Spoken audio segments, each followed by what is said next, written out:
Ya está listo. Muy bien, muchas gracias. Esperamos entonces, Gerardo, Sí, un minuto más. sí, el público nos escucha ahorita, Sí, porque ya se está transmitiendo. correcto. Muchachos, muchachas, buenas tardes. Este es el vínculo que estamos usando para la ponencia del doctor Gerardo García. Por favor, si tienen manera de comunicarse con sus compañeros, eh, pues que pueden mandarle algún mensaje. Yo mandé un mensaje al equipo de diseño de investigaciones, pero creo que así se enteraron. Pero por favor, si están preguntando en dónde va a ser la sesión, pues que nos ayuden a difundir, que encuentran la liga o el enlace de la plática en el acceso del equipo en general de diseño de investigaciones y métodos de análisis. ¿Vale? Entonces estamos a punto de comenzar para ser puntuales y nos falta un minuto para la hora, ¿sí?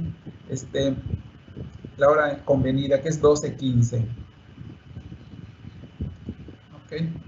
Entonces, estamos ya cerca de dar inicio.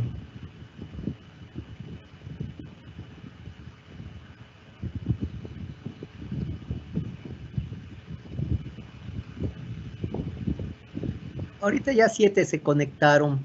Sí, ya 7 están conectados, sí.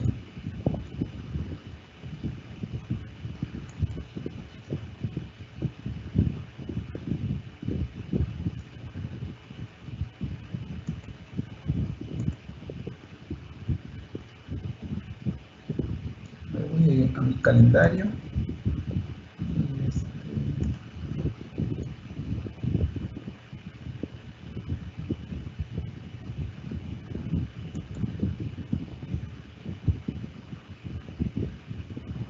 Nada más faltó poner música de fondo. Ándale, sí.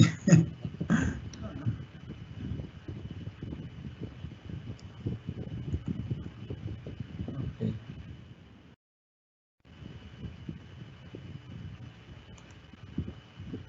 Ya hay 10 personas conectadas. Ok, muy bien. Pues damos un minuto más de tolerancia para que puedan conectarse. Está bien, vamos a ver. Sí. Tenemos más que suficiente tiempo. Ok. Vamos por 11.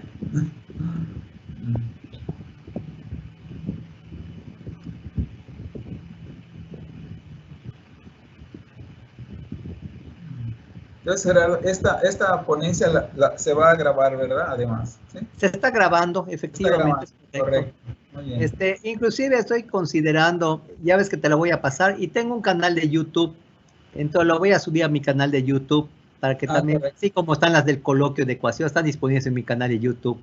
Muy Por si bien, alguien claro. no llegó o no se enteró a tiempo, pues queda para la posteridad, ¿no? Ándale, ok. Muy bien. Entonces, bueno, ya cuando mi reloj sean 12:17, ya voy a hacer la presentación y ya para que dé inicio la conferencia. Perfecto, de acuerdo. Okay. Sí, okay. Muy bien, ya son las 12:17. Ok, bueno, bienvenidos todos a esta sesión especial del curso de Diseño, Investigaciones y Métodos de Análisis. Y pues a todas las personas que se están uniendo a esta ponencia. Tenemos pues el honor de recibir al doctor Gerardo Emilio García Almeida. Él es licenciado en Matemáticas y Técnico en Computación por la Facultad de Matemáticas.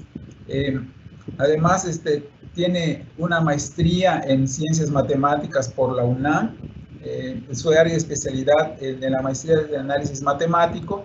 Y el doctor Gerardo continuó con esa especialidad dentro de sus estudios de doctorado. Él hizo su doctorado en la Universidad de Gales, en el Reino Unido, y desarrolló una tesis de investigación muy interesante que tiene que ver con derivadas de orden fraccionario, se llama problema inverso. Y actualmente, bueno, desde el año 88, él es profesor de la Facultad de Matemáticas. Él pertenece al cuerpo académico de ecuaciones diferenciales y análisis, y él es responsable de ese cuerpo académico. Entonces, su área de especialidad, pues, gira en torno a estas herramientas tan interesantes que son las ecuaciones diferenciales. El nombre de su ponencia es un modelo CIRT con retardo para COVID-19, un tema muy interesante, muy importante, y nos va a mostrar datos que él ha recolectado y sobre todo sus modelos, los modelos y cómo ha sido el proceso de modelación, lo cual es algo que vean en vivo y a todo color cuáles son los retos que enfrenta un modelador en las ciencias matemáticas. Muy bien, Gerardo, muchas gracias por tu presencia aquí y su colaboración, y te cedo la palabra. Bueno, ok, déjenme nada más, ahorita hacemos la adecuación del video. Sí.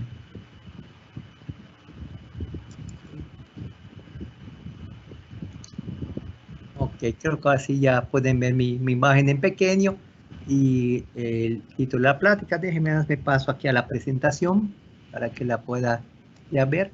Pues bueno, pues muy buenas tardes, bienvenidos a esta actividad. Ya ven que aquí, pues el doctor Jorge Navarro, de hecho, cuando me invitó a la plática, pues también, pues habrán visto sus alumnos, ¿no? Quienes están estudiando con él, que en la sesión de hace unos días yo también estuve ahí, pues viendo que estaban viendo el modelo SIR o SIR, que le decimos así brevemente, ¿sí? Para modelar una epidemia, ¿no? Entonces, en esa tónica acá, pues estamos trabajando. Aquí planteé un modelo matemático. A mí, cuando salió esto del COVID, pues obviamente todo el mundo decía, bueno, a ver que vengan los matemáticos al rescate, a ver qué se puede hacer. Y pues ya ven toda la historia del año pasado con toda la polémica que ha tenido esto, pues pues se plantean unos modelos. Entonces aquí el título de la plática es un modelo CIRT con retardo para COVID-19. Bueno, estrictamente, realmente, originalmente planteé dos modelos. Ahorita voy a explicar un poquito la historia y por qué solo me quedé con uno y el otro se fue a la basura. Bueno, lo primero que voy a hacer acá es mostrar el diagrama de bloques. Para los que vieron en la clase anterior con el doctor Jorge Navarro, pues esos diagramas de bloques como utilizan en Stella o en o en otro software para simulación de sistemas como Simulink, ¿no? Pues uno pone aquí los bloques y las conexiones e interacciones que hay entre ellos.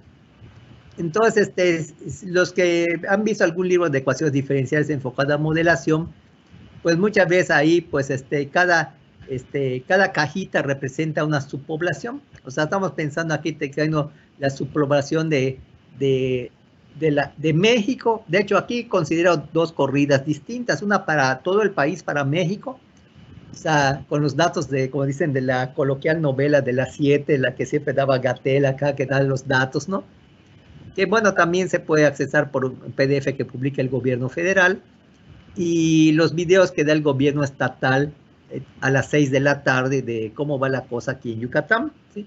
Entonces, ¿y qué suposición tenemos aquí del modelo similar como cuando se comentó en la clase? Bueno, supongo que aquí la mayoría pues son estudiantes del doctor Jorge. Si hay algún invitado externo, pues una disculpa de que tal vez esté hablando de algo que tal vez no se haya enterado, pero pues podrían también, se me olvida también comentar que aquí en esta sesión, ya ven que hay un chat de preguntas y respuestas de aquí de la plática. Creo que ahí tienen una bolita, no sé, cuando lo abren, entraron, se conectaron, pues aparece la diapositiva, o sea, lo que es el evento, y a la derecha aparecerá ahí en la parte de la pantalla, pues un chat donde pueden poner sus preguntas sobre la plática. Entonces, en el resto de la plática pueden ir haciendo las preguntas. Ahorita no las estoy viendo porque estoy viendo la presentación, pero terminando, pues ya iré pues escogiendo algunas y tratar de contestar las más posibles de ellas, ¿no? Terminando pues la conferencia, ¿no? Cualquier duda que tuvieran. Sobre todo, pues si alguien no se enteró viene de afuera, pues también puede hacer alguna pregunta al respecto y puedo aclarar lo que tal vez no se conozca. Bueno, y un supuesto que se está haciendo acá es que la población es constante. Obviamente no es cierto eso, pero como estamos pensando una epidemia de relativamente poca duración, no estoy modelando el HIV o el SIDA, que pues ahí la persona que está enferma por varios años, aunque ya no ha sido tan cortita la epidemia, ya nos echamos un año y cacho, ¿no? Y pues vamos para algo más, pero al menos pues es una suposición, digamos, que esa variación de la población, pues no es muy significativa tomando en cuenta el tamaño total de la población, entonces podemos despreciarla. Obviamente va a tener algún error, pero es un error pequeño. Bueno, entonces vean que es parecido al modelo SIR que vieron ahí. Y nada más que aquí hago aclaración de que la parte recuperada, pues bueno, hay dos formas, entre comillas, de recuperarse.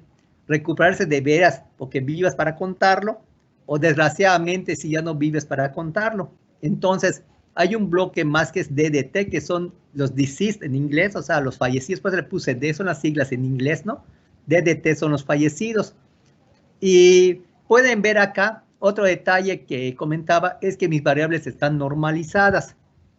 Creo que el doctor Jorge comentó, puedo trabajar aquí con los números absolutos de las poblaciones, o sea, el número de gente o la fracción de la población. Entonces, muchas veces, como se comentó ahí, es más cómodo trabajar con la fracción o la proporción de la población que va a estar en cada clase.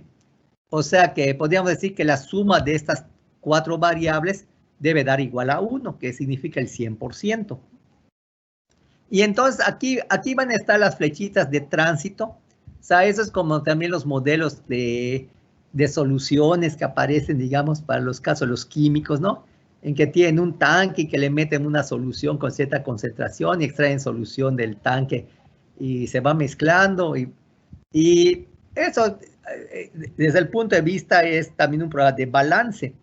Porque, digamos, en cada bloque, pues acuérdense que así como la ley de la conservación de la materia, pues aplica también para las personas. O sea, las personas no se crean ni se destruyen, únicamente se transforman. Digo, aunque alguien se muera, pero pues está todavía ahí el cuerpo de quien quedó. Entonces, entonces aquí digamos que en cada bloquecito de acá, podríamos decir, pues el cambio que va a haber de cada población, ¿a qué va a ser igual?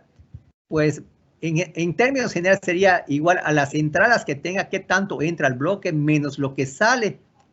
Y si es un programa más general, hasta puede decir más las travesuras que hagan dentro del bloque, porque puede hacer que se genere más gente. O sea, si empiezan a hacer sus travesuras y generan chiquitos, pues bueno, podría haber pues un crecimiento acá, pero eso lo estoy despreciando acá, como decíamos, la parte de ingresos y salidas por la dinámica normal de población la estoy despreciando, solo quiero ver lo que es debido a la enfermedad. Bueno, entonces, pues aquí la salida de los susceptibles, comenzamos normalmente con toda la población susceptible y un infectado que nos llega del exterior, que es lo clásico que pasa acá, aunque puede pasar que llegara más de uno, pero normalmente así se modela que entre un infectado. Bueno, aquí pues si se mete el dato sería qué fracción es el infectado de la población. Comentario acá es de que nuestra población de México, estoy tomando como base que somos 126 millones de habitantes, de esos de los datos del INEGI, más o menos ahí acercados al 2020, ¿no? Y en el caso de Yucatán, pues a grandes rasgos somos 2 millones de habitantes en el estado, de los cuales prácticamente 1 millón están en Mérida, ¿no?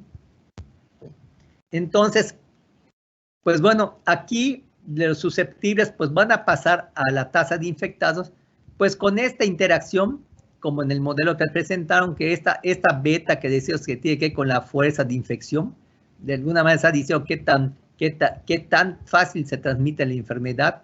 Noten que el producto de SDT por IDT estaría dando cuenta de todos los posibles contactos entre cualquier susceptible con cualquier infectado. Pero como ven, uno se puede poner en contacto con un infectado y pues no es sentencia de muerte ya que te acercaste a alguien infectado, te vas a contagiar. Porque puede haber que no se contagie por diferentes razones. Puede ser que pues había viento en ese lugar y no te llegó suficiente virus para infectarte, tu sistema inmune esté fuerte, etcétera, etcétera, ¿no? Entonces, eso también podemos decir que tiene que ver también con la probabilidad de infectarse por cada contacto. Y Y aquí va a haber dos salidas. Una salida de los infectados, pues hay dos maneras de salir de los infectados. O te recuperas y ya tienes inmunidad contra la enfermedad por algún tiempo. Bueno, hasta ahorita está discutiendo qué tanto va a durar la inmunidad acá. O lamentablemente falleces, que es la otra salida. Entonces aquí hay dos expresiones del flujo. Vean que aquí hay un parámetro gamma. Este gamma que se puso acá es el análogo del que vieron en su sesión con el doctor Navarro, ¿no? ¿Sí? Y esta delta pues va a representar, esa gamma sería de la proporción, qué fracción de los infectados, es proporcional a la fracción de los infectados que se recuperan. Y esta delta pues de los infectados que lamentablemente fallecen. La única diferencia que van a ver acá, bueno, que aquí no aparece gamma IDT, sino aparece un producto. Bueno, cuando hace uno el modelo, a ver, bueno, aquí hay otro modelo también similar que propuse. O sea, te luego voy a poner las ecuaciones del modelo que puse con el diámetro en bloques. Entonces, vean, aquí están las derivadas o razones de cambio instantánea, ¿sí? De las 4 poblaciones. La primera es idéntica, es menos beta S de T y de T, o sea, es un flujo de salida, por eso el signo menos acá. Ya vieron que en software como Benzim o Stella, pues en el cuadrito que ponían, pues decía si es un flujo de entrada o de salida, entonces ahí venía implícito el signo y por eso no ponía signo, ¿no? Pero bueno, aquí ya en matemáticas indica que es flujo de salida, ¿sí? Y esos que salen, pues son exactamente los mismos que van a engrosar el grupo de los infectados, ¿sí? Pero aquí hay dos salidas, como dije, la salida de los que fallecen y de los que se recuperan. Nada más que vean que aquí este modelo tiene una particularidad que hablamos que es un modelo con retardo. O sea, de hecho hay dos retardos acá. Creo que muchos han oído aquí en la literatura y todo eso y creo que lo manejó precisamente Jorge en su clase anterior, de que se maneja normalmente cuando a uno lo ponen en cuarentena, lo ponen por 14 días, ¿no? Que es, digamos, el tiempo promedio en que le dura a uno la enfermedad. O sea, llámese periodo de incubación más el tiempo que estás enfermo. Y entonces, este tau 1 que estoy diciendo acá es precisamente esa cantidad. Aquí el tiempo lo estaría midiendo en días, como también se hizo en el otro modelo que presentaron en aquella clase. Entonces, tau 1 va a ser 14 días, ¿no? Y bueno, la otra cantidad que tengo acá, tau 2, pues es el tiempo promedio en que una persona, la persona que lamentablemente fallezca, pues cuánto tiempo tarda una persona en morir desde que se infectó. Y aquí estoy trabajando una cantidad promedio de 17 días, que por ahí en los datos que habían cuando comenzaba la epidemia y todo, pues es lo que estaba reportando, que es un promedio de 17 días que tarda uno en fallecer. Claro, hay extremos. No se habrán acordado de que había una persona aquí creo que de Canadá, que se fue a la playa y no se cuidó, cayó enferma de COVID y tardó meses. Y creo que vivió para contarlo, ¿no? Llegó a fallecer, pero pues el tiempo que estuvo enferma no fueron 14 días, fue meses, pero en la gran mayoría en promedio, o sea, le llaman en estadística un outlier, ¿no? O sea, caso extremo. Pero normalmente estos tiempos que estamos trabajando acá, 14 días de tiempo promedio, digamos que tardas enfermo, incluyendo pues desde que ya entra el virus a tu sistema, incluyendo si tienes etapa asintomática y luego tienes síntomas y hasta que de plano ya tu sistema inmune acabó con el virus. Y ese pues el tiempo de las personas que fallecen. Normalmente uno plantearía el modelo de esta forma. Digamos, miren, cuando uno entra en contacto con un infectado, pues luego se enferma, ¿no? O sea, vamos a decir, aunque no tengas, vamos a pensar acá, aunque sea asintomático, pues ya estoy infectado. O sea, yo ya puedo transmitir la enfermedad, eso es lo perverso de este virus. Hago el comentario porque se habrán acordado que en 2009 tuvimos la epidemia de influenza, que ya no fue China donde brotó, fue aquí en México, fue hecho en México. Pero hay una ventaja, que normalmente a los 2 días aproximadamente ya alguien que se infectaba tenía síntomas, ¿no? Entonces, obviamente, pues en los aeropuertos, entonces, como todo el mundo hace, te toman la temperatura y pues luego era un tiempo muy corto en que había síntomas de la enfermedad y entonces eso daba, pues era fácil, digamos, detener la expansión del virus porque la gente que iba a viajar, pues ya con que te tomen la temperatura y tienes fiebre, ya no entras al avión y ya pasó, ya te quedaste y no salió el virus del país, ¿no? En cambio, aquí el problema es que uno puede estar varios días, o sea, pues puede ser que los 14 completos nunca uno tuvo síntomas o una cosa sumamente leve que no tengas fiebre, o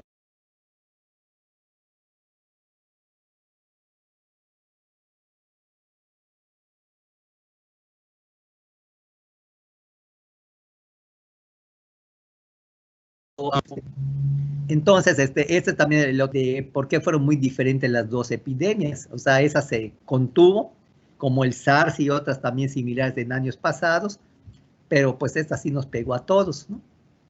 Y bueno, pues el otro detalle que podemos pensar es decir, bueno, pues cuando hablo aquí de retardo, es que puedo decir, bueno, una forma de medir aquí quiénes se van a recuperar, por ejemplo, y análogamente por los que fallecen, es que yo diga, pues sabes qué, una proporción gamma se va a recuperar de los que están, pero fíjate, de los que estaban, de los que se infectaron, pues hace 14 días, ¿no? O sea, yo así lo puedo trabajar. O sea, vean qué es la diferencia con los sistemas ordinarios. Los ordinarios, siempre las variables de estado están en el tiempo instantáneo t que estoy midiendo ahorita. Pero aquí puedo decir, pues fíjate que de aquí de los que en un momento dado, cuando tú te infectas, ¿no? Pues digamos, vas a tardar 14 días en recuperarte. Entonces, esta parte, este flujo de salida lo puedo en función de los que ya se habían infectado hace 14 días. El que se infectó hace 14 días, esa fracción de los que se infectaron hace 14 días, gamma por esa cantidad, son los que en este momento estarían saliendo de este bloque al siguiente, ¿no?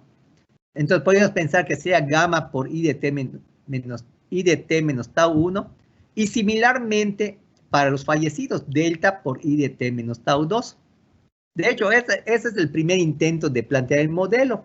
Y estas mismas cantidades, pues aparecerían como positivas en las clases adicionales.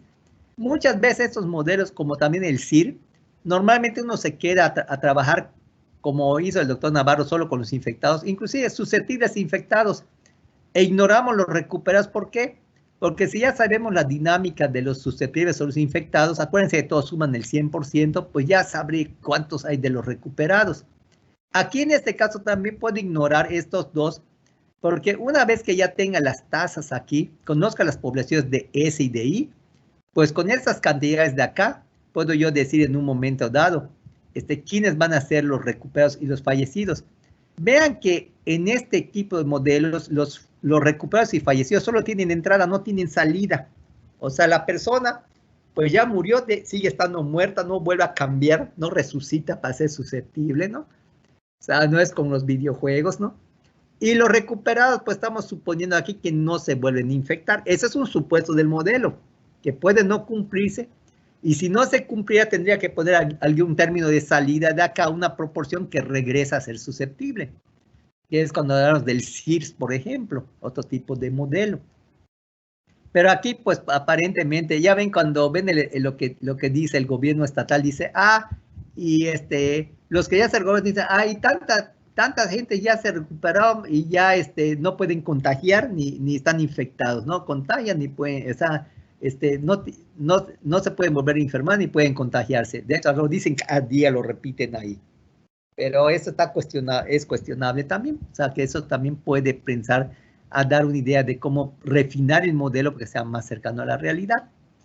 Bueno, entonces, hasta aquí, pues podemos hacer esto con el modelo y hay algoritmos numéricos, así como el método de Euler, que les platicó Jorge, para hacer numéricamente la solución de esas ecuaciones, porque no tienen solución exacta, son sistemas no lineales, ¿no?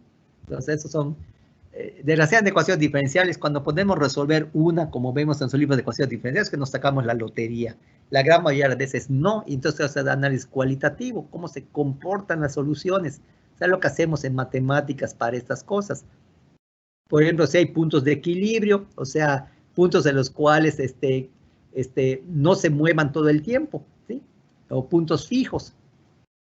Entonces, eso también es otra cosa que se puede analizar acá en estos modelos. Bueno, entonces, pues bueno, ya que planteamos esto de esta forma, hay otra cosa muy interesante que creo que Jorge no les platicó, y es de que cuando estamos hablando en biología, ¿no? A diferencia de economía, por ejemplo, en economía, por ejemplo, si una cantidad fuera, por ejemplo, la cantidad de dinero que yo tengo, pues una cantidad positiva pueden pensar, pues yo tengo dinero en mi bolsa, en mi cartera o en el banco.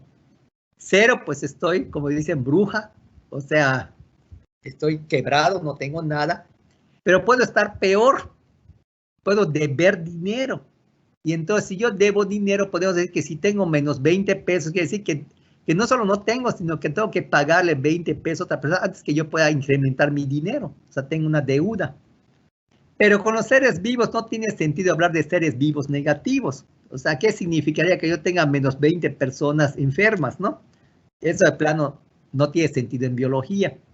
Entonces, en estos modelos es crítico tratar de garantizar que estas curvas solución que se van a generar, estas poblaciones no llegan a ser negativas. O sea, que eventualmente si alguna se hace cero, pues lo más que puede pasar después o es que sea cero o regresa a ser positiva porque le llega alguna entrada, ¿no? Pero no puede ser negativa. Si fuera una variable económica como cantidad de dinero que tengo en el banco, pues sí puedo predecir números negativos porque eso significa que tengo una deuda. Bueno, entonces resulta que este modelo, si uno lo corre acá, olvídense de esta HDI por ahorita. Entonces, pues cuando uno empieza a hacer la corrida de este modelo, lamentablemente, muy al principio de la epidemia todo va muy bonito, todas las variables son positivas cuando hace uno las simulaciones numéricas, pero invariablemente cuando pasa suficiente tiempo, puede en un momento dado que estas cantidades de infectados de acá empiece a ser negativa. Y entonces, pues eso no tiene sentido biológico. Entonces, eso ya nos está diciendo que aguas, tu modelo, o sea, son como otras ecuaciones matemáticas. Matemáticas no te va a preguntar si voy a ser positiva o negativa. O sea, eso la matemática lo rige. Pero pues si llego a tener bichos negativos o personas negativas, no porque que sean negativos en carácter, sino negativos en número en cardinalidad, ¿no? Entonces no tiene sentido. Lamentablemente, con este modelo, eso empecé a notar, que después de un cierto tiempo, entonces empezaban a haber cantidades negativas. Bueno, primera cosa que hice es hacerle un parche. ¿Cuál es este parche? Esta HDI que estoy metiendo acá. Entonces lo que dije, bueno, pues voy a poner esta HDI como un switch, algo así como una variable binaria que puede ser 0 o 1. Entonces siempre me voy a decir, bueno, esa HDI va a ser 1 si la I de t en este momento es mayor o igual que 0, ¿no? Y si mi I de t vale 0, pero mi I de t es negativa, la anulo, la hago 0. Entonces, si la I de t es negativa, es como que yo borre estas salidas, porque digo, pues si ya tengo 0 personas infectadas, no puedo irme a tener personas negativas. Pero esto hace que esas curvas sean discontinuas, y esto también con los métodos numéricos, ok, es un parche, o sea, ya no va a ser funciones continuas, estas que voy a tener, más que nada las derivadas ya no van a ser continuas, puede haber un pico acá, o sea, la derivada empieza a bajar con una pendiente, piensen que está proporcionando una pendiente igual a 1 cuando llega a 0, y luego, pan, de golpe se hace 0. Entonces, eso es terrible para muchos métodos numéricos, y entonces, ok, puedes todavía correr con este modelo y avanzar unos días más, pero llega un momento que de plano el modelo, el método numérico truena y truena el programa y se salen, ya no puedes ajustar las tolerancias y todo. Y eso es lo que me pasó con este modelo. O sea, a pesar de poner este parchecito, pues al cabo ya de 3 meses de modelación me empezaban los problemas que a veces tenía que poner más pequeña la tolerancia o más grande, variar las tolerancias porque todavía pueda correr el modelo. Y llega un momento que de plano ya no corre. pero eso es porque, pues, eso es algo artificial, ¿no? Entonces, de ahí que viene, ese fue el primer modelo y también sugirió por plantear un segundo modelo, que es con el que estoy trabajando, con el que me quedé acá. Entonces, ahora sí, este es el bueno, el que vieron del diagrama de bloques. Entonces, en el que vieron del diagrama de bloques, déjenme checar aquí cómo estamos de tiempo, ¿sí? Ok, en el que vieron del diagrama de bloques, pues el cambio que está pasando es que vean que aquí, en vez de poner esa H de I, pues estoy poniendo a la I de T multiplicando por estas cantidades. O sea, piensen lo que teníamos antes. Gamma I de T menos tau 1, delta I de T menos tau 1, pero cada una de esas multiplico por I de T. ¿Qué efecto tiene multiplicar por la I de T? Pues la I de T me va a garantizar que si la I de T se hace 0, ¿sí? Entonces tiene el mismo efecto que esa H de I que había puesto antes, pero ya no es un 0, un 1. Si la I de T vale 0, o sea, piensen así que los que van a estar saliendo de la clase de infectados, al final del día es una proporción de los que ya están infectados ahorita. No puedo agarrar más que de los que están infectados acá, pero también debe estar modulada o controlada en función de los que hace 14 días estaban infectados, para el caso de los que se recuperan, o de los que hace 17 días se infectaron, en el caso de los que fallecen. Entonces, este productito como que está haciendo una tasa variable. Podemos pensar que es una tasa variable de los que están infectados ahorita, pero proporcional, digamos, a los que hace 14 días se infectaron con esta gamma, ¿sí? Y a los que hace 14 días se infectaron con esta delta para los que fallecen. Y ya con esto el modelo sí, las curvas son continuas, o sea, ya no tiene picos la derivada, ya tiene la derivada está definida y corre perfectamente. Y vean, este término de acá lo puse en un paréntesis, factoricé la I de T, pero realmente el término se puede ver como I de T, gamma I de T por I de T menos tau 1, y bueno, menos por ese otro menos que hay acá, menos delta I de T por la I de T menos tau 2, o sea, y este término de acá es exactamente el mismo que entra aquí para los que salieron de acá, pues son los que van inmediatamente a dar a los recuperados, y los que salieron de acá, de este producto de acá, pues van a dar a los fallecidos. Y ya con eso, pues el modelo queda, pues arreglado ese programa matemático. Otra cosa también interesante, se puede demostrar, o sea, vean ahí, las chambas de nosotros los matemáticos también, ahora sí podemos demostrar que en este modelo, si yo comienzo con condiciones iniciales, que se habló acá, no negativas, mis variables de estado, estas 4 de acá, siempre van a ser no negativas. Y una manera en que uno casi siempre prueba eso es decir, bueno, si esta variable de acá en un momento dado, ¿cuál es el signo de la derivada cuando por primera vez anula la I de T? Entonces van a ver que si aquí en una T0, en un tiempo dado, la I de T se hace 0, pues eso se hace 0 y dice, pues la derivada vale 0. Y aquí se quedaría como 0 completamente, nunca pasa a ser digamos, negativa. Noten que la derivada negativa es que la cantidad sea decreciente. Entonces, si nunca se hace negativa la derivada, pues va a significar que bueno, o sea, si la derivada es negativa, puede ser negativa aquí la derivada, pero siempre y cuando tenga población de donde algo que decrezca, ¿no? Pero si cuando esta variable está, vamos a pensar la S de T, se anula por primera vez, si la derivada fuese en ese momento negativa, significa, ching, me voy a ir a los negativos, me voy a valores negativos. Pero si veo que cuando se anula la derivada en ese momento se hace, es mayor o igual que 0, o sea, o se queda como 0 o simplemente, si fuera positiva con eso pasa, significa que de hecho nunca voy a llegar acá porque como que la cantidad es igual a 0 me repele.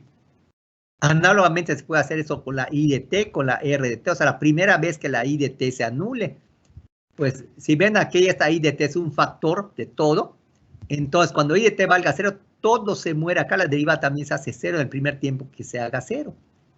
Y análogamente con estos dos, la primera vez que la I de T, bueno, aquí los recuperados no aparece la R de acá, solo depende de la I, estas dos variables. Pero si ya garanticé que la S y la I son no negativas, ¿sí? Entonces, este producto siempre va a ser no negativo, ¿no? O sea, la derivada va a ser mayor o igual que cero. O sea, nunca va a decrecer esto. O sea, mantiene igual o crece. Y lo mismo para los que fallecen.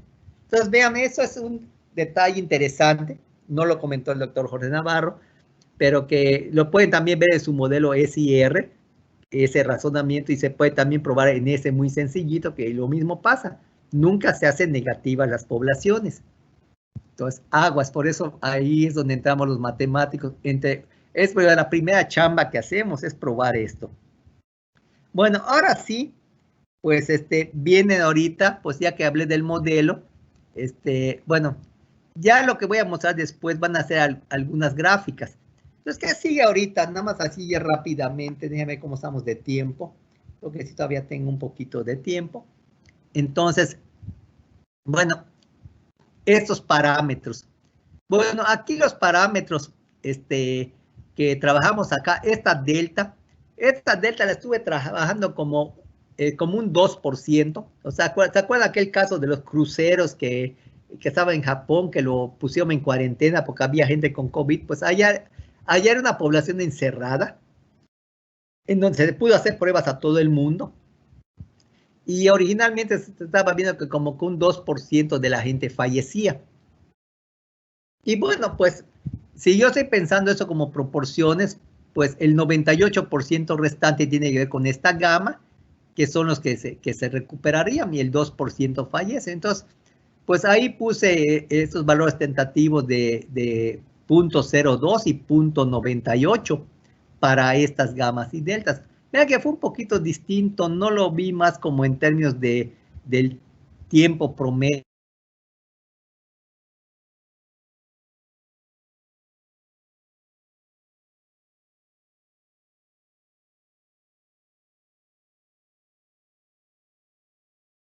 Que se va a recuperar, y la parte complementaria son los que van a fallecer, ¿no?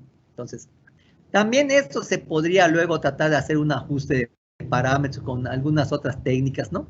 Si queremos ser más precisos, pero pues así como se planteó, es un nivel, digamos, razonable, de valores razonables de los parámetros, como comentó también el doctor Jorge en su presentación del SIR, en que yo le puedo dar unos valores razonables a eso con este tipo de razones que vimos, de lo que ya vimos es ese caso del crucero, que ya se tiene algunos datos. Y eso me ahorra tener que estar estimando esos parámetros. Pues pongo eso los voy a dejar fijos acá. Y entonces el parámetro importante y el machuchón, como dicen acá, es la beta, es la tasa de infectividad. Ojo, esta tasa de infectividad en el modelo se supone constante, en la práctica no lo es. ¿Por qué? Porque eso va a depender de cómo nos comportamos nosotros. De hecho, cuando empezó este rollo del COVID y todo, antes, digamos, de junio, que abrieron la economía, ya ven que aquí, cuando arrancamos, el puente de Benito Juárez, es cuando todo se cerró, dejaron de haber clases, casi todos los negocios cerraron, solo lo estrictamente indispensable estaba abierto.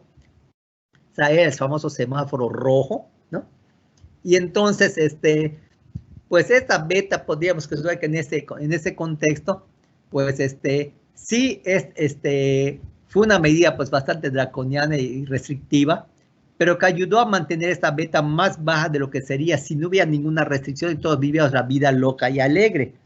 El problema de la vida loca y alegre es que sí, si esa beta es grande, pues tengo un pico de infectados bastante grande, y el sistema hospitalario colapsa, y no solo el sistema hospitalario, hasta las funerarias y todo iban a colapsar por la cantidad de muertos. No se diga solo de los hospitales. O sea, el desastre total.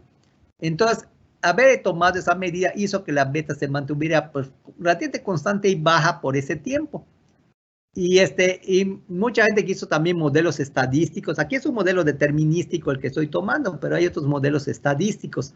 Pues también más o menos hacían relativamente buenas predicciones de cómo se iba a comportar la epidemia en los próximos días, pero no mucho al futuro, porque es como pasa con el clima también. de que si hay variaciones que no tomamos en cuenta, pues ya mientras más largo sea el periodo de pronóstico, ya tengo más error acumulado, ¿sí? Entonces, como que eso nos va a servir un poquito hacia dónde vamos, ¿no? Pero no me está diciendo qué va a pasar en el total del tiempo. Entonces, mi estrategia de hacer esto, ¿qué fue? Pues bueno, para ajustar este parámetro, pues tengo los datos acumulados, ¿sí? Otra cosa, lo ideal sería que yo tuviera las cantidades cada día de cuánta gente está infectada, cuánta ya se acaba de recuperar y cuánta falleció, las tres. Pero vean que eso prácticamente es imposible porque, pues ahí está el detalle de lo que pasaba con las pruebas. ¿Cuánta gente está infectada? Pues depende de cuántas pruebas apliques, pero eso no es toda la población. Entonces, aguas, o sea, no voy a tener un dato muy preciso de las IS que se reportan oficialmente, porque no está tomando en cuenta a todos los que realmente están infectados en la población. Los fallecidos, pues es un poquito más confiable, sobre todo al principio de la epidemia, porque pues son relativamente pocos, pero ya cuando se empiezan a acumular muchos, pues ya vieron la famosa neumonía típica de la que se dijo en un momento que causó revuelo y todo eso, y decían, pues qué fue yo, neumonía típica, no lo ponían como COVID, y pudiera ser que allá había varios de COVID colados. Entonces, bueno, entonces, pues aquí uno puede ajustar esto contra los valores que hay acá de, digamos, de los reportados yo trabajo con la distribución acumulada de todos los infectados, los casos totales que se van reportando, ¿no? Y yo trataría de comparar este modelo matemático. Yo puedo ir moviendo el parámetro beta. Aquí ya tengo la gamma y la delta con valores fijos. Voy moviendo la delta, la beta. Corro la simulación numérica de esas como vieron ustedes ahí. Y entonces empiezo a sumar los cuadrados de los errores de las diferencias de lo que dice el modelo en cada día con respecto a los datos ya reportados oficialmente. Y esa es una forma de, por mínimos cuadrados, de ajustar este parámetro beta, un primer intento. Pero noten, yo me fui un poquito más a esto. Y eso me valió críticas también de algunos colegas por acá, sobre todo si eran los que son muy adictos a la 4T, me despedazaban por eso, casi me insultaban por ello. Pero pues así es la vida, ¿no? Porque vean qué es lo que yo traté de hacer. Bueno, mi razonamiento fue esto. No puedo confiar mucho en las IS que me reportan las autoridades. ¿Por qué? Porque aún con la mejor de las intenciones, tenemos el beneficio de la duda y digamos, ok, trata de medir lo mejor posible esta IDT, pero hay varios factores por los que pueden no ser muy exacta. Primero que nada, y es de todos conocidos, no se aplicaban suficientes pruebas y eso nadie lo puede negar, ¿no? Fue las críticas más fuertes que se hicieron aquí a México comparado con otros países, ¿no? Mientras Nueva Zelanda casi a todo el mundo le hacía pruebas, que bueno, eran también países más pequeños, pero con mejor control, entonces teníamos una cantidad, digamos, de infectados pues más confiable. Y el otro detalle, pues la idiosincrasia del pueblo mexicano, pues eso es un catarrito, ¿para qué voy al médico? Me echo mi paracetamol y ahí me quedo en casita. Y si es COVID, a la mera hora cuando ya vas, pues si ya están saturados los hospitales, ni te hacen la prueba, o la gente se muere en su casa, porque acuérdense al principio le decían, iban al hospital en un momento dado, y entonces, aunque te hicieran la prueba, decía, pues, te da tu paracetamol, vete a casa. Y el detalle que ocurre, pues puede uno fallecer ahí, o no llegar al hospital, o digamos la gente de lugares más que no están en las ciudades, pues podría no llegar a un centro médico que tuviera pruebas, y entonces, pues, como dicen, neumonía típica. ¿Qué significa típica? Causa desconocida, pero pues estás fregado tus pulmones, ¿no? Entonces, pues ese tipo de situaciones hace muy complicado tener un buen valor de IDT. Pero eso sí, los muertos apestan y se detectan fácilmente. Entonces, lo que tal vez es un poco más confiable, basarme en la cifra de muertos. Porque los muertos, sobre todo al principio de la epidemia, pues van a ser muy llamativos los muertos. Aunque les digo, también aquí puede haber un error porque luego los clasificaban mal y decían, pues ese no se murió por COVID. Pero pues creo que la cantidad de muertos de alguna manera sí sigue una proporción relativamente más cercana digamos, aunque no sean todos, pero sean tal vez pues cierta mayoría de muertos que se tomen en cuenta, ¿sí? Sobre todo si les hacen autopsia y pues ahí ya hacen y checan. Entonces, podemos decir que es más confiable la cifra de muertos, aunque no es libre, o sea, como dicen en inglés, face proof, o sea, que esté completamente correcta. Y bueno, ¿qué es lo que yo hice mi modelo al implementarlo? Pues dije, bueno, ok, ya sé que, lo que yo puedo decir, bueno, ya sé que esto va a representar el 2% de los que estaban infectados hace 17 días. Entonces, con ese dato yo puedo decir, pues ¿saben qué? Este dato acá lo divido entre 0.02 y ya podría tener un estimado de cuánta gente estaba infectada hace 17 días. Y eso lo tomo en vez del dato oficial para empezar a formar mis tablas de infectados acumulados, ¿no? Pero eso no es constante, va a ir cambiando por días. Y lo que hacía cada vez que corría el modelo, pues es que por cada día en que yo estoy haciendo ya tendría dos cifras para comparar la cifra de muertos pronosticados a partir de los muertos actuales, cuántos realmente debían haber estado infectados para que se murieran, ¿no? De hace 17 días.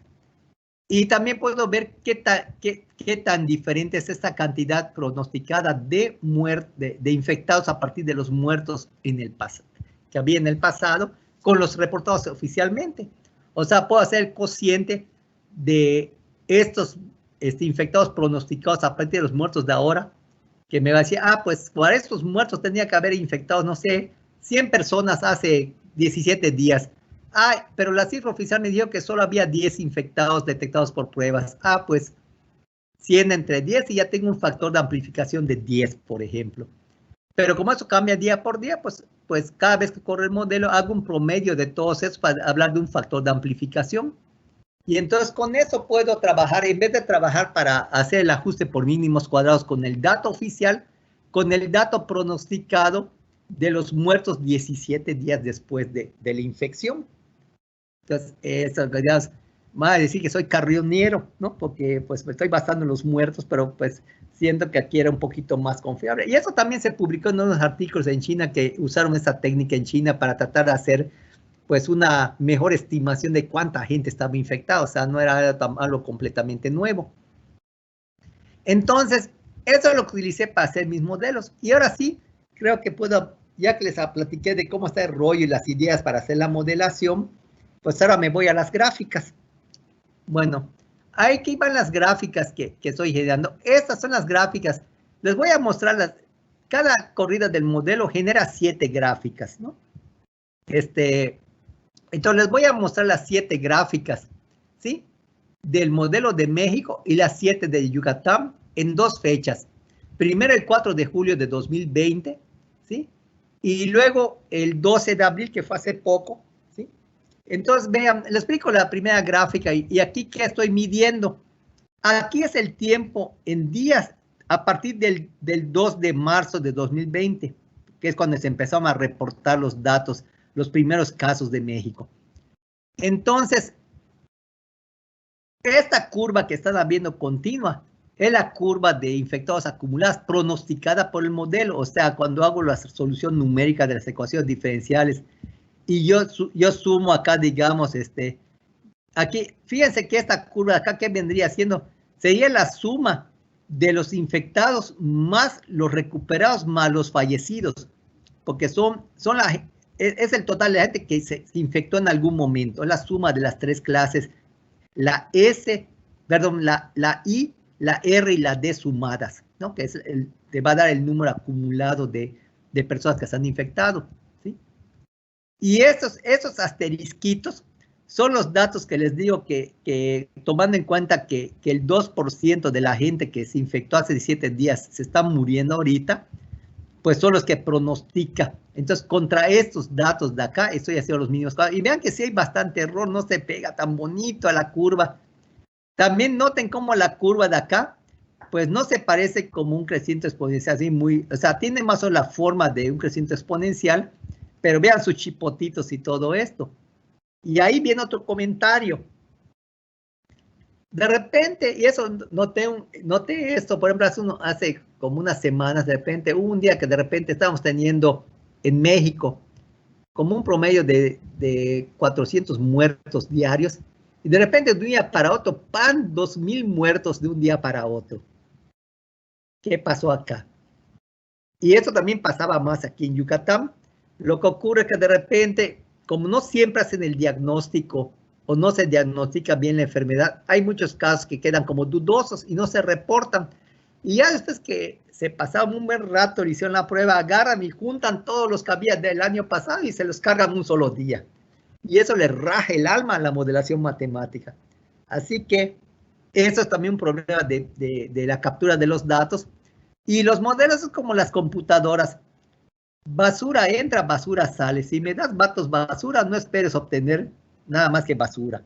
Entonces, digo eso para que tengamos las reservas del caso. Y vean esos chipotitos y todo, pues eso explica un poco. Entonces, vean, esta curva es pronosticados por el modelo y los estimados, como dije, a partir del número de muertos. Dice, ahí está, casos acumulados estimados a partir de los datos oficiales. La segunda gráfica es la cruda verdad. O sea, esta curva de acá son, esta es una predicción, ¿sí?, de los casos acumulados, pero digamos, aplicando el factor, si me están pronosticando mi número de muertos que hay 10 veces más casos de los que se reportan, pues los que dice mi modelo los divido entre 10, entre esa M, ese factor de amplificación, para obtener esa curva que es un poquito más baja, como una especie de pronóstico de lo que me estaría reportando el gobierno en función, o las autoridades, en función de las pruebas que están haciendo. Y esos asterisquitos sí son los datos realmente reportados. O sea, aquí yo formé dos tablas de Excel, una para México y una para Yucatán, y cada día estoy capturando los datos. ¿Qué datos capturó? El total de casos acumulados de COVID y el total de muertos. Con esos dos estoy trabajando. Que digamos, es lo que podemos tener con mayor seguridad, digamos, porque no puedo saber cuántos de esos son infectados activos y todo eso, ahí se complica más. Entonces trato de usar el dato más sencillo. Pero vean también la discrepancia que hay.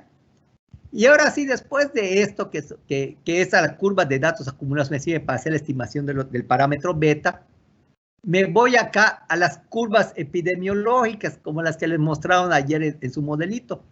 Y vean aquí, ahí está, digamos, aquí tengo, noten, no estoy graficando los susceptibles, porque vean que los susceptibles están del orden al principio de 126 millones. Si grafico los susceptibles acá en una misma gráfica con esos, esta cosa se va a casi cero, porque es un mundo de órdenes de magnitud más grande la cantidad total de la población que no se ha infectado con respecto a los que son infectados. Entonces, por eso no grafico los susceptibles. Y vean, por ejemplo, ahí está el famoso pico que hablan aquí, que decían de el pico de Gatel, como dicen acá, ¿no? El famoso pico de infectados, que también habló Jorge en el caso del modelo SIR, ¿no? Vean cómo los recuperados van a ser también como una curva en forma de S, como vieron aquí en el otro modelo, recuperados, los infectados. Y vean que los muertos pues son muy pocos a comparación de todos los que hay, casi ni se notan acá. Por eso les dedico luego una gráfica aparte. Entonces vean acá, por ejemplo, el pico cómo estaba. Estaba aquí, digamos, como en el día 150, ¿no? Entonces, ¿eso qué me está diciendo? Pues 5 por 3, 15, como 5 meses después de marzo, estaba pronosticando aquí el pico. Y lo que empecé a notar con el modelo, que ese pico se había estado corriendo. Entonces, para en ese momento, vean que pronosticaba aquí un pico, que no, si bien recuerdo, creo que vendría siendo, a ver, marzo, abril, mayo, junio, julio, estaba diciendo que el pico iba a estar en agosto, cuando Gatel decía que el pico iba a estar a mediados de mayo. Pero aún así este pico mío tampoco fue tan confiable. Estuvo más cercano a la realidad, pero no también le falló. Y una cosa llamativa que vean el modelo, llego al pico, empiezan a bajar las infecciones, pero ups, miren acá, llega un mínimo y vuelve a crecer. Sugerí una segunda ola. Eso no lo, ese componente no lo tiene el CIR común y corriente. Y más o menos, o sea, eso ya estaba diciendo de que, pues, aguas, ¿no? O sea, eso era con los datos, como digamos, al 4 de julio de 2020. Esos son los datos que ya hago estimados a partir del número de muertos, ¿no? O sea, como digamos, que yo le llamaría, entre comillas, el dato más cercano a la cruda realidad, ¿no? No los que reportan las pruebas, ¿no? Y vean la escala de acá, es por 10 a la séptima. O sea, estoy hablando de decenas de millones de gentes. Entonces, eso estaba diciendo que como poco más de 20 millones de gente estaría infectada en este pico. Que nunca llegó a 20 millones acá el número de infectados reportados oficialmente, ¿sí? Entonces, al final del día, esos datos que yo estimo, podemos decir que lo puedo decir como el peor escenario, y el mejor escenario, lo que trato de pronosticar que nos dirían las autoridades. Esta es la curva de muertos, que la puse aparte para que no le afecte la escala. Y vean aquí la escala de muertos del orden de 10 a la quinta. O sea, por 100,000, ¿no? Y entonces aquí está diciendo cuántas centenas de millares de gente se estaría muriendo en estas fechas, ¿no? Que vean, es mucho peor de lo que se reporta. Aquí está también, han oído de los famosos excesos de mortalidad que da el INEGI, y lo más conservador que dice acá es que parece que el exceso de mortalidad que ha reportado el INEGI es como del doble de lo que se reportan de muertos. Si estamos diciendo ahorita que andamos por los 200,000 muertos, y el INEGI está reportando como 400,000 muertos de exceso de fatalidades, pues vean ahí que ahí se está reflejando que no se está midiendo todo. Bueno, estos son estimados y los análogos, pero ya de las predicciones, o sea, aquí reduciendo con ese factor, ese es un pronóstico de lo que nos estaría reportando el gobierno. O sea, trato de pronunciar qué me va a decir papá gobierno en sus reportes diarios. Y entonces vean que aquí ya me estaré diciendo que el pico en agosto, pues estarían acá. Esto es del orden de millones, ya no de decenas de millones, 10 a la 6, son como 10 veces menos. Y me estará diciendo que poco más de 1 millón de gentes estarían infectadas en el pico de agosto, ¿no? Que para nada, pues, eran los datos oficiales, estaban muy por debajo los datos oficiales, ¿no? Y aquí la curva de muertos también a esa escala de pronóstico.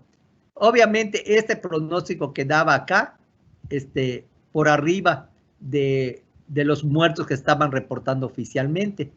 Curiosamente, ya después, en abril, como que ya estas curvas empiezan a quedar por debajo de las cifras reales. Algo así parecido como lo que pasa con los intervalos de confianza, pero no es propiamente una técnica estadística. Por eso le digo que a estas gráficas de datos oficiales predichos lo estoy considerando como el escenario más optimista, ¿no? Bueno, y esta última curva, pues usó un supuesto acá que, digamos, al principio decía que como que aproximadamente el 20% de la gente infectada iba para el hospital y el 5% iba a requerir ventiladores. Pues en función de eso se generaba estas curvas de la máxima demanda de hospitalizaciones y la máxima demanda de cuidados intensivos con ventilador. Y estos, pues, obviamente están desfasados por cerca de 14 días, ¿sí? Porque con respecto al pico que teníamos antes, porque pues la persona cuando se infecta no va a ir al hospital luego, sino que pues, por ahí de 14 días después es cuando ya se puso lo suficientemente grave para ir a dar al hospital a último momento, y lamentablemente mucha gente fallecía. Entonces, pues ahí está aquí el dato. Eso es para el caso de México. A ver, cómo estamos de tiempo, porque ya casi es 1 hora, me voy un poquito más rapidito. Ya expliqué mis gráficas que quería explicar acá. Y bueno, y ese es el caso de Yucatán, la misma fecha. Entonces, vean, esta es los datos que trato de estimar más cercanos a la realidad. Vean también los chipotitos que tiene la gráfica acá. Los datos realmente reportados. Vean los datos realmente reportados. ¿Cómo hace sus curvitas acá? O sea, no se parece. Debería tener una forma parecida a esta curva. Pero vean que hay cambios de concavidad y todo. Pero es por esa forma de que luego acumulaban más datos en un día, luego no reportaban por debajo. Entonces, aquí estamos viendo, eso es el dato real que está en las tablas de Excel. Y ya las predicciones del modelo, ¿no? Las curvas acá. Aquí el tiempo es medido a partir del 17 de marzo, que es cuando se reportan los primeros días aquí en Yucatán, que fue un poquito después de los primeros datos. Prácticamente fue como que hice poco más de 2 semanas después de los primeros casos reportados en el centro del país, ¿no? O sea, tenemos un retraso con respecto a lo que estaba pasando en el centro. Otra cosa que notaba es que los datos oficiales que están reportando ahorita realmente están viniendo con 2 semanas de atraso. No es el dato real de ahorita. Es otra fuente de error. Pero pues, ven, aquí está el dato, el pico también aquí estimado a partir de eso, que también pues corrido como 2 semanas más. ¿Sí? Aquí viene la de los muertos. Bueno, y vean también lo que decía aquí para Yucatán. Vean que Yucatán decía, llegamos un pico, luego baja y empieza a subir otra vez. ¿Sí? Aquí están los de los muertos. Aquí vienen las pronósticos. Eran peor escenario y el mejor escenario, que es el de la pronóstico oficial. Pues tiene también la misma tendencia estas curvas. O sea, aquí viene la de muertos y la de las demandas hospitalarias y de cuidados intensivos. Bueno, y ahora nos vamos al 12 de abril. O sea, con lo que voy a hacer la plática solo de las del 12 de abril. Y creo que ya casi entra a tiempos negativos. Vean la curva, cómo está, con un montón de cambios de concavidad. Aquí estamos viendo los errores. Vean aquí cómo hay como unos saltos, ¿no?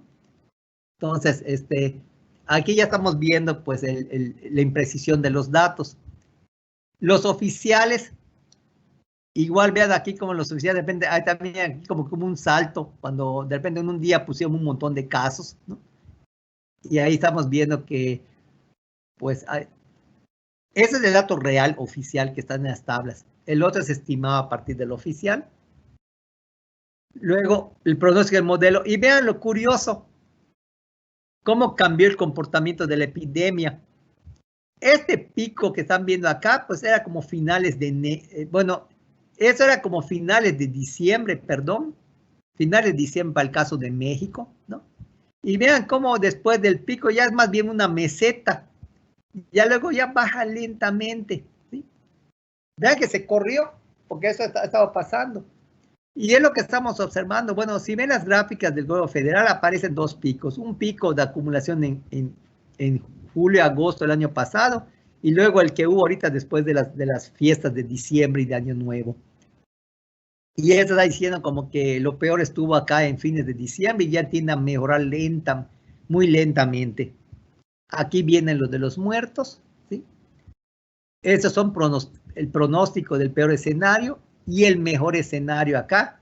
Igual, claro, con el residuo cambio de escala que hay acá. Y aquí están los muertos. Hago la aclaración que cuando uno empieza a ver lo que pronostica la gráfica lo que predice que nos estaría diciendo el gobierno contra el dato real, esta curva ya ahora sí ya quedaba debajo del dato real que reporta el gobierno. Como antes no, estaba por encima. Pero ahorita que ya hay más datos, como que ya empieza a ser un poquito más confiable después de tener más datos. Y aquí vienen las curvas de demanda hospitalaria. Y por último, Yucatán. Yucatán, el 12 de abril. Ah, miren este precioso brinco acá. Miren, ahí está. O sea, eso fue, quién sabe qué relajo pasó cuando capturaron, que de repente pusieron un dato muy alto y después ya lo pusieron bien. Hubo un error aquí en la base de datos. Porque si fuera acumulado debería seguir la curva por aquí arriba. Entonces eso fue un outlier que salió ahí. Y vean cómo la joroba que tiene la curva. O sea, entonces, eso me dice que mis datos no son tan buenos, no tienen mucho error por ahí. Aquí viene, o sea, este es el pronosticado. Este ya viene siendo acá con el dato real que estamos viendo, ¿sí? Igual vean aquí también otro que se brincó aquí por debajo de la curva. Luego viene acá, viene aquí ya los datos pronosticados de cuánta gente infectada. Vean que el pico ya se volvió ya casi parece meseta. Es lo que estamos viendo, si ven los datos diarios ahorita. En el peor de los escenarios que tuvimos en Yucatán, llegamos a tener 35 muertos diarios por ahí de agosto, algo así del año pasado. Ahorita andamos alrededor de 7 a 10, pero en lo peor de enero, que fue a fines de enero cuando pasó eso del efecto de las vacaciones, se estaban reportando como 14, 15 muertos diarios. ¿Sí? Y aquí vean la escala, aquí pues es por 10 a la quinta. Entonces aquí estaremos viendo, eso sea 100,000 infectados, pero aquí es menos como, ¿qué vendría siendo? Cerca de 75,000 infectados, digamos, activos a fines de enero. Muchos menos de lo que reporta oficial. Y aquí ya viene, esta es la curva de muertos. Ahora vienen los oficiales predichos. Entonces, vean aquí los oficiales predichos, aquí llega como a 1 por 10 a la cuarta, o sea, 10,000 personas infectadas activas, ¿no? ¿Sí? Y y vean, los muertos casi no se notan. Y aquí la de muertos, usted estaba viendo que la cantidad de muertos que están reportando, pues vean que aquí llega a lo máximo a los 1,400 y realmente para esos días de enero, pues estaría más o menos por acá.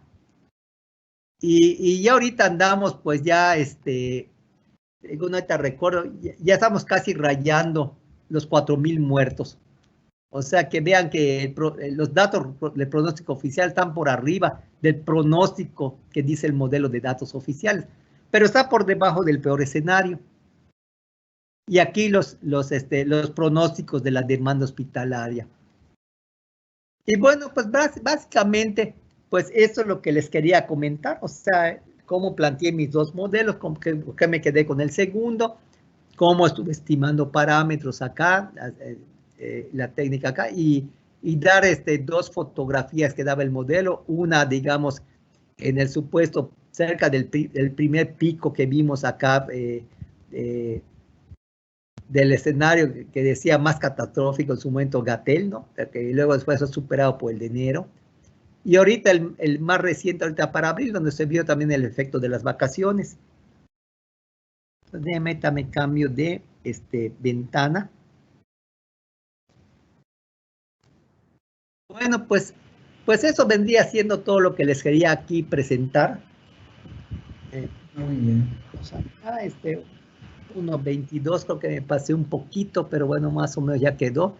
Sí. Entonces, pues no sé, algún comentario, ¿sí? O sea, que les mandé un mensaje ahora al chat de preguntas y respuestas del evento. Si alguien tiene alguna pregunta, lo puede hacer, ya sea por el chat o por tomando el micrófono. Bueno, el detalle, a ver, hay ese detalle, a ver, cuidado. Creo que en el caso de los eventos en vivo de Teams, como están acá, no puede, los asistentes no pueden usar su micrófono. Por eso está el chat. Tienes que escribirlo aquí en donde dice preguntas y respuestas del evento en vivo. Ah, ok. Entonces, porque ellos solo son escuchas, no pueden hablar. O sea, así es como lo maneja Teams. Ok, bueno, entonces, entonces sería acá, por eso les comenté de que si alguien tenía alguna pregunta, pues en lo que iba platicando, pues podían ponerla. Aunque por lo que veo ahorita, a ver, déjeme checar si aquí hay una. Creo que aquí hay una, a ver, déjeme checar. De publicados fue lo que vimos ahorita. Yo le escribí. Ah. Yo le escribí, le puse ahí que preparen sus preguntas. Sí, alguna. Pues traté ahorita, hago el comentario, traté de explicarles de la manera, pues digamos, más detallada, cómo plantear el modelo. Bueno, aquí alguien dice... Hay dos preguntas, Gerardo. Sí, a ver, sí. La primera es, ¿existe alguna fórmula preestablecida para la ecuación CIR?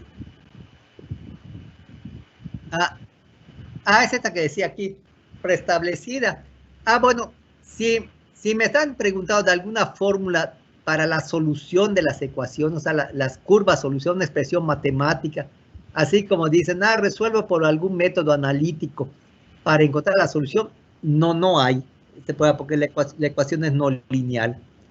O sea, si estamos hablando de las curvas solución, Por eso se tienen que generar por computadora, ¿sí? Sí se hacen análisis, por ejemplo. De hecho, se puede ver del modelo CIR común y corriente, de que cuando puedo hacer análisis hacia dónde se van las poblaciones cuando T tiende infinito. Y sí se puede probar que se van a una cierta proporción de los susceptibles, los recuperados, ¿no? Y los infectados eventualmente van a desaparecer. Cuando T tiende infinito, los infectados eventualmente desaparecen. Ya después de aquel máximo que vieron acá, van bajando y desaparecen por completo los infectados. Y solo van a quedar susceptibles y recuperados. O sea, no, lo curioso que se puede probar aquí cualitativamente es que no toda la gente se va a infectar. Va a haber gente que nunca se va a infectar. Y lo que ocurre a grosso modo es de que cuando ya una buena fracción de la población se infecta, pues ya los contactos que tengo entre susceptibles e infectados, pues como hay menos infectados, ya no hay la cantidad suficiente como para que crezca la infección.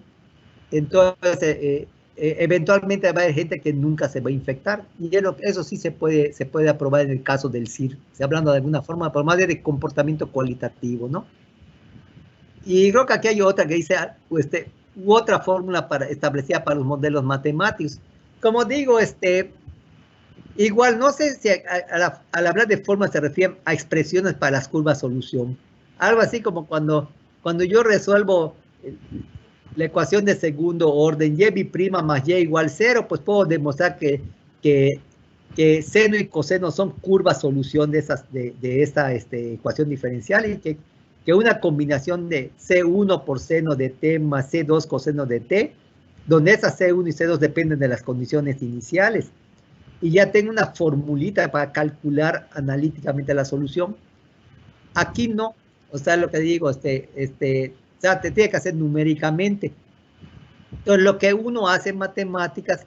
Ahora, si están hablando de fórmula, por decir, el tipo de las ecuaciones diferenciales de fórmula, sí hay muchas, o sea, hay otros modelos. Por ejemplo, creo que aquí Jorge les dijo de que les iba a hablar de qué pasa cuando vacunamos a la gente. Entonces, en la ecuación, por ejemplo, de los susceptibles tendría que agregar otro término, donde ya ven que los susceptibles bajan a ser directamente infectados, pero también puedo poner una fracción de los susceptibles, que esa fracción va a depender de la tasa de vacunación, en donde el susceptible pasa directamente a recuperado, pensando que al que ya vacunaste ya lo puedes considerar recuperado porque no se va a enfermar, ¿sí? Eso pasa con muchas vacunas. La mala noticia ahorita con esta del COVID es de que sí se ha infectado gente que ya ha sido vacunada, ¿sí? En parte porque los coronavirus, estos virus del catarro y todo, es muy difícil, como muta muy fácilmente, es muy difícil que llegue a funcionar al 100%.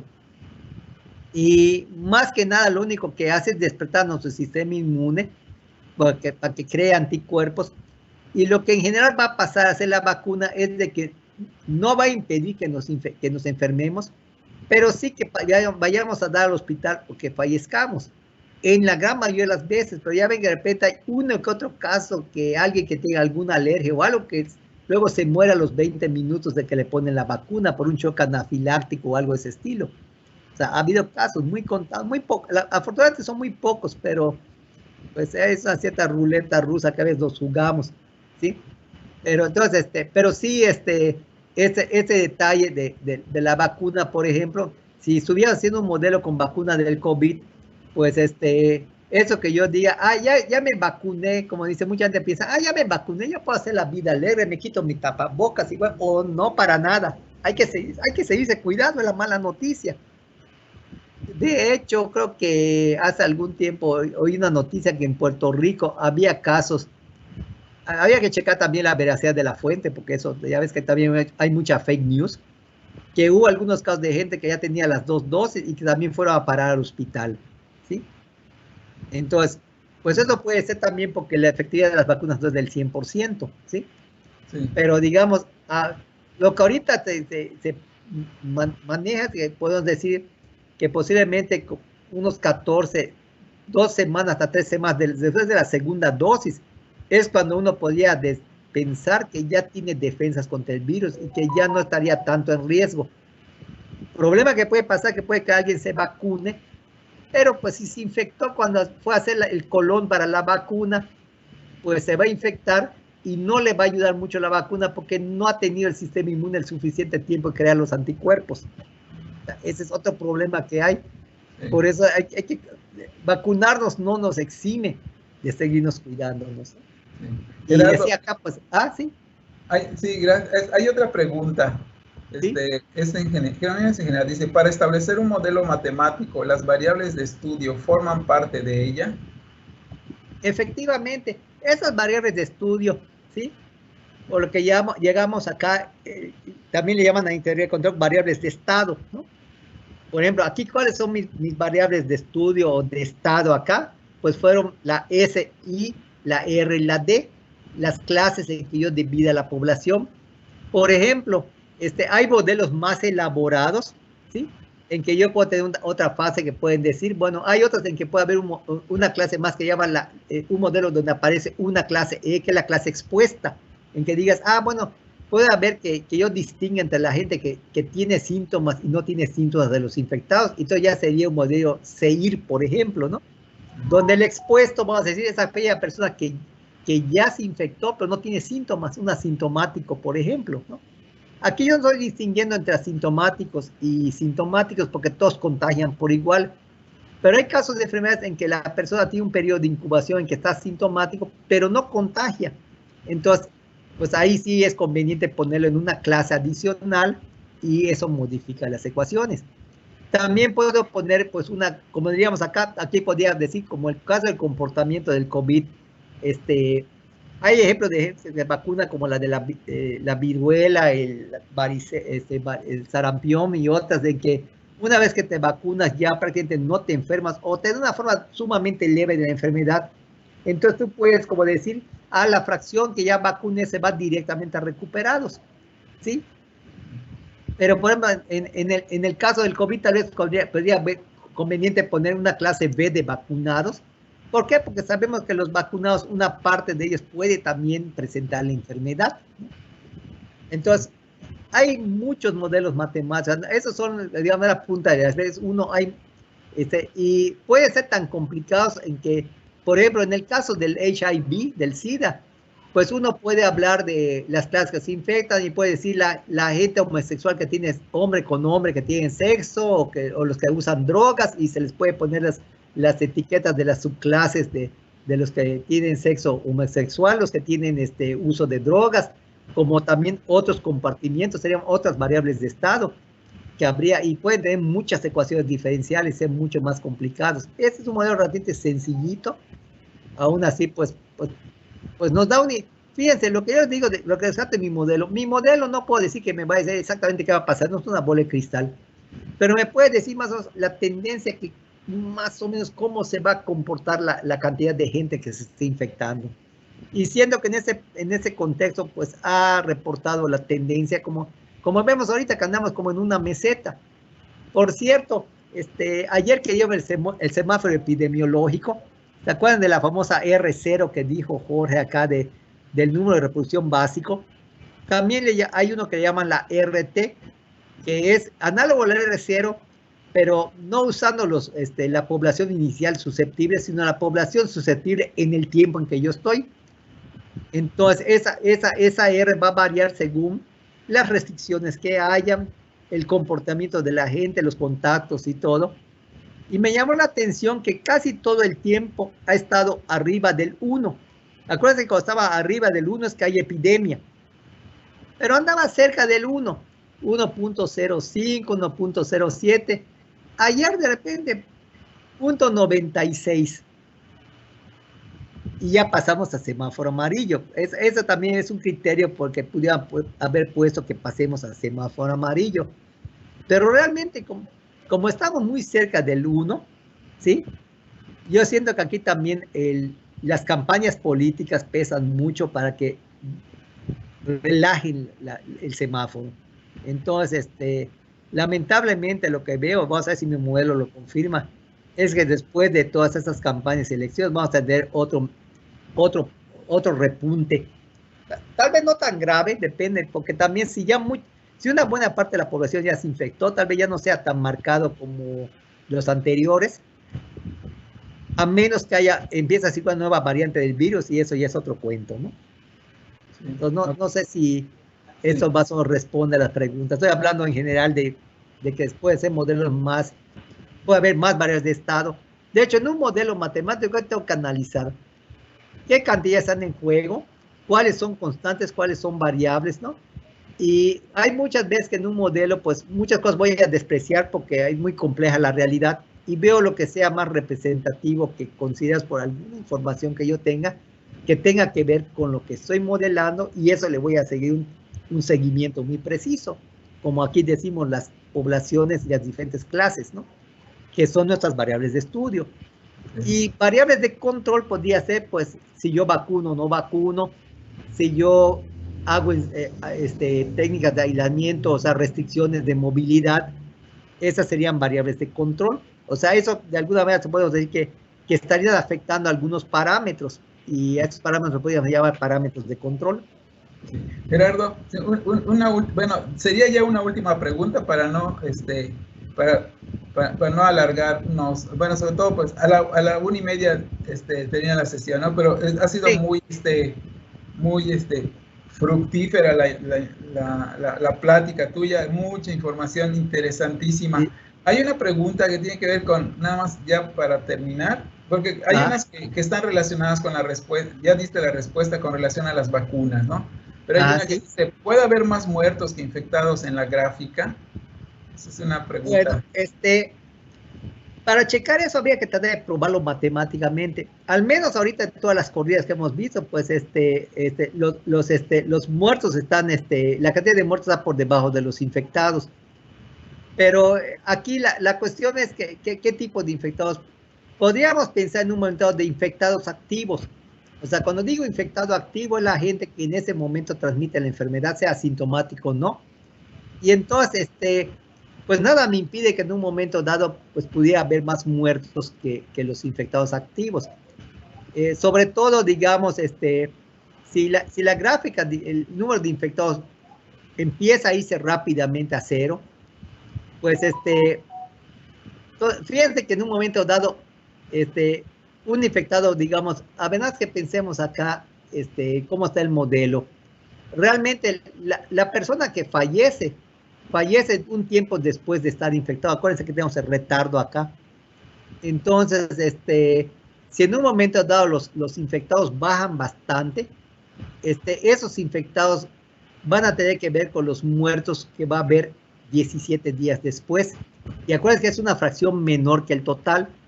Entonces, en la forma que está planteado al menos este modelo, pues todo parece indicar que siempre los infectados activos deben ser más que los muertos que yo tenga, ¿no? Por eso de retardo. Pero en otros tipos de modelos podría pasar al revés. De hecho, en general muchas veces no se sabe, y esta chamba de los matemáticos trata de hacer análisis cualitativo para responder preguntas como esta, que esta es muy interesante esta pregunta, no lo niego, ¿sí? Pero al menos por ese pequeño análisis que estaba diciendo que hay un delay acá, que yo diga, bueno, y si los muertos están bajando, entonces, pues 14 días después, si ya la tendencia de infectados va hacia cero y los muertos causados por esos infectados los voy a ver 17 días después, pues dentro de 17 días ya va a haber mucho menos infectados que los que yo tenía ahorita.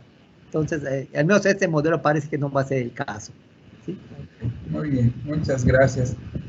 Pues creo que ya son las preguntas. Espero que no sea la última interacción. A ver, hay una pregunta acá, no sé si quiere que la conteste breve. Dice acá una, dice, en el caso de las reacciones a las vacunas, ¿también se agrega en los datos o se recupera otro sitio? Bueno, aquí en mi modelo no se considera vacunación en este, pero digamos, en otros modelos que yo pudiera elaborar, podría también en un momento dado poner una clase de la gente que está vacunada y la gente que tiene efectos adversos a la vacuna se podría poner en una clase más, pero habría que hacer la captura de esos datos, ¿no? O sea, tener la información para que pueda modelar eso, ¿no? Claro. Yo creo que eso ya completaría la última pregunta que vi por acá, que es interesante también, ¿no? Muy interesante también. Es que todas son muy interesantes. Entonces, pues, chicos, chicas, me da mucho gusto que pues hayan estado en esta plática muy interesante, los abre más los ojos acerca del uso de las herramientas matemáticas, de los modelos. Les habló un modelador de fenómenos, en este caso biológicos, y pues hemos sacado mucho de provecho en esta plática. Les agradezco su presencia, su participación, y pues nos gustaría recibir retroalimentación de esta plática, ya sea que me manden los correos, se puede compartir tu correo, Gerardo, no sé si El mío es Galmeida, Galmeida, @correo.wadi.mx. Es más, si entran a la página web de la Facultad de Matemáticas, pues ahí está el directorio del personal académico, están los correos de todos nosotros, ¿no?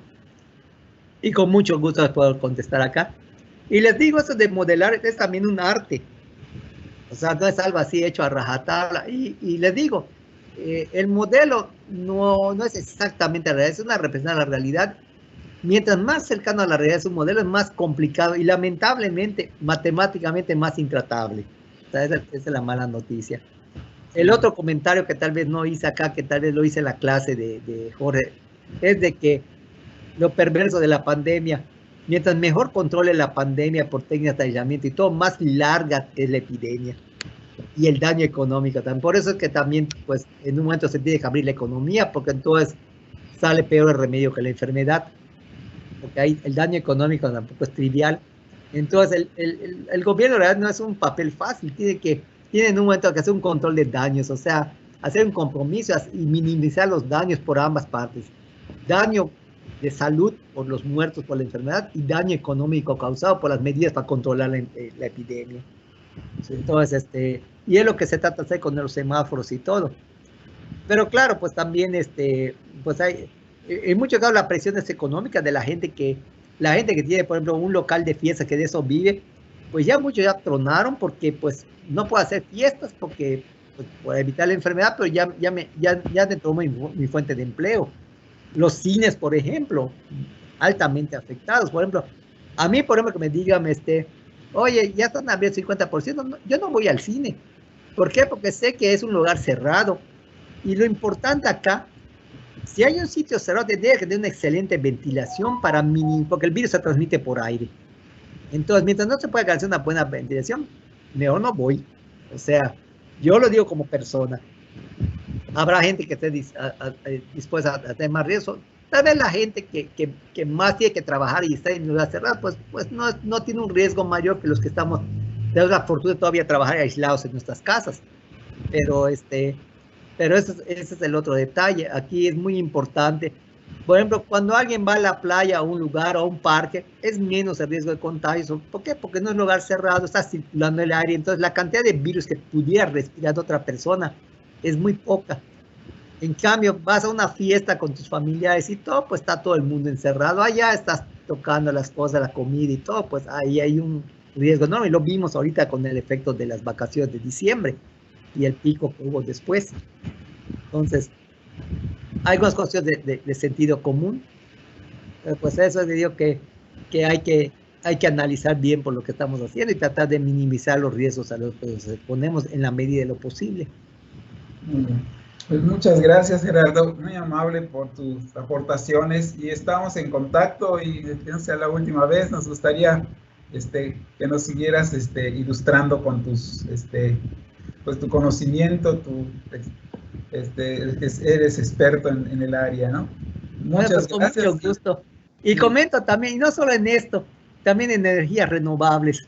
Tengo sistema fotovoltaico en la casa y auto eléctrico, y también eso lo estoy, o sea, esa parte de cuidar el medio ambiente es otra cosa muy importante. De hecho, muchos dicen que esa pandemia tiene que ver también por lo mal que hemos tratado el ambiente, que ha aumentado el riesgo de que enfermedades pasen de animales a humanos, ¿no?